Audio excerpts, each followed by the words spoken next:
Imagine a world on the brink of collapse, chaos, uncertainty, and a race against time. That's the goal of our end of the world apocalyptic themed video. Our goal was to craft a dramatic, impactful narrative that captivates the audience and keeps them on the edge of their seats. But we didn't stop there. We wanted to make the audience part of the story.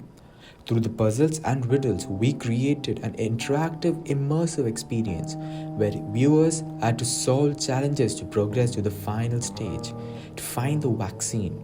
Each riddle was carefully balanced, not too easy to be predictable, but not too hard to be discouraging. This added a layer of suspense and engagement, drawing the audience deeper into the storyline. With this concept, we aim to merge storytelling and interactivity, creating an immersive experience that's both thrilling and unforgettable. It's more than a video, it's an adventure. Our project was all about bringing an apocalyptic theme video to life, a dramatic, intense, and engaging story that will keep the audience on edge. From the start, we wanted to create something impactful, something that would make people feel immersed in the end of the world scenario we were building. So we kicked off things by developing a script, a storyboard, carefully planning each scene to match our vision.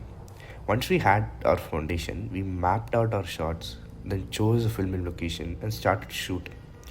With the short footage in our hand, we moved on to editing, where we worked on fine tuning every detail to bring out the right mood and the atmosphere.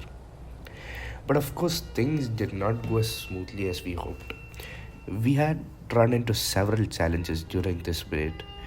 Our original filming location required a permit which we couldn't secure in time. We also lacked professional film equipment, had fewer actors than planned, and struggled to find a space to showcase our final video. So instead of letting these setbacks hold us back, we adapted to this. So we found a new filming location in the desert where permits weren't an issue, and we made sure to film ethically. Since we didn't have any high-end cameras or high-end filming equipment, we just used mobile phones, but applied smart filming techniques to improve quality. With limited actors, we adjusted the script and make it work with just two people without losing the story's impact. And thanks to our professor's help, we secured a classroom where we could present our final prototype. So this entire process was a learning experience, teaching us resilience, problem solving, and teamwork. It proved that even with challenges, creativity and adaptability can turn any idea into a reality. It was really quite a challenge to film in the desert with just 3 phone cameras, which also meant that we really had to deal with the harsh lighting and overheating of our phones, and there was limited battery life. But we chose the desert because it was the best setting for apocalypse, or to give the vibe of an apocalypse because it's isolated and it's abandoned. And in the post-production, there were a few things that we found was challenging. Was some of our videos weren't really quite the same length, so we had to reshoot. So adding effects to make the world feel ruined, like abandoned, we had to add few sound effects like gunshots and some static sounds in the background and color grade the videos.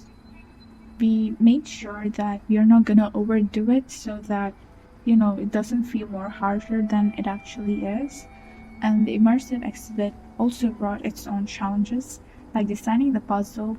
It needs to be natural, and we need to guide our players towards the story to reveal the video towards the end. In the climax, the players have to unlock the next video, and we have to make sure they were engaged. It was interactive enough without really being stuck or frustrated. Balancing all these elements, filming, post-production, and interactive storytelling was quite tough. But it was all worth it because it was really interactive. The experience was completely immersive, and it really gave the vibe that we intended to give, the apocalyptic vibe, and the world was ending. So that was the challenge we met. So these were the roles that were divided among us. Hiba, the narrative designer. As the narrative designer, she created the story and script, shaping a gripping post-apocalyptic world. She crafted Nick's journey of survival and truth, ensuring deep emotions and realism. Her work made the story immersive and impactful. Bennett, the spatial designer. He turned this vision into a reality, choosing the perfect location, setting up lights, props, and puzzles. Every detail helped make the world feel alive and interactive. Anaga, the technical specialist. As a technical specialist, I integrated various technologies to create an immersive experience. I coordinated the multi-TV display and edited spatial sound with various sound effects in DaVinci. Eamon, the feasibility designer. He made sure everything was possible, finding a filming site with no permit issues, adjusting the script, and managing time and resources to keep everything running smoothly. Nick, the prototype creator. He brought it all together with an escape room style experience. He designed puzzles, integrated video clues, and coded a password system to unlock the final video. To enhance immersion, he engaged all senses, incorporating a themed prize.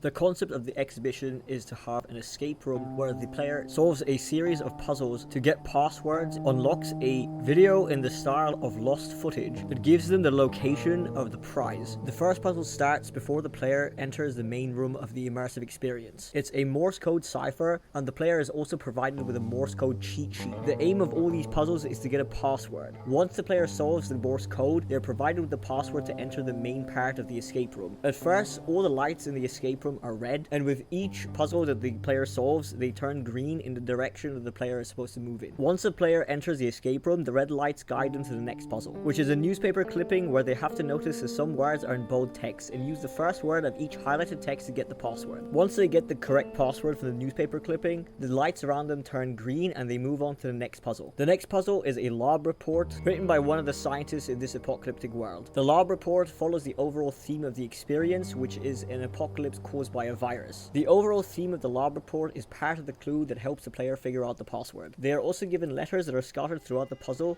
that help them figure out the password. The password is also included in the lab report, so if the player pays enough attention, they can figure out what it is just based off of the text. Once they get this password, the lights around them once again turn green and they move on to the next puzzle. The final physical puzzle the player has to solve is in the form of a survivor's diary entry, which includes a riddle that the player has to figure out. The answer to this riddle is the theme for the entire experience. All of the puzzles are designed to make the player feel like they're actually a part of this apocalyptic universe, and that the choices they make matter. Once the player has collected all the passwords and all the lights around them have turned green, they are met with 3 screens, all of which require a password entry. The 3 screens are placed in a U-shaped box where the player has to stand in the middle and watch some footage. The video that the players get to watch is in the format of lost footage. It is of a survivor who thinks he's found a cure to the apocalypse, and at the end of the video he is kidnapped, but before he's dragged away, he tells the player where to find the cure to the virus, which is a prize that the player gets to collect. If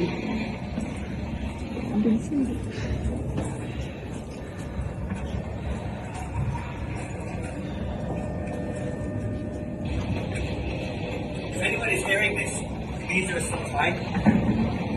I don't know if it was like the food or the water or something in the air, but everyone started getting sick. And then the government, they started killing everyone, hurting them off, whoever had symptoms. Right now while they're hiding the vaccine, I think I found it. It's hidden pretty well, but you're hearing it. Oh my God. Dude, the back of the mom on the cover.